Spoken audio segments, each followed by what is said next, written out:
Okay, so squatting is one of our favorite functional movements. It's something that we do a lot during our day every time we sit down and stand back up.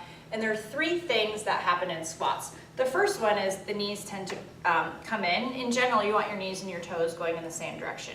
The other thing that happens is a lot of times, instead of staying in neutral, we round our back.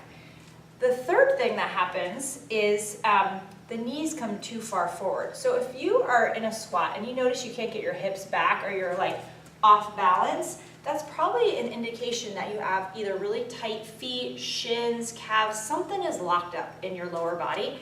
And what happens is, if you're constantly coming way far forward, this puts a lot of unnecessary load on your joints, particularly the knees. So if you're squatting all day long and you're not having any knee pain, that's great for now, but that's something to recognize. Like, it could come back to bite you later. And if you do notice in squats or lunges that you're having some knee issues, it's probably an alignment issue first, and your alignment is probably impacted by your lack of mobility. So that's something we need to talk about so we can unlock whatever's happening to help you move more freely, better performance, less pain.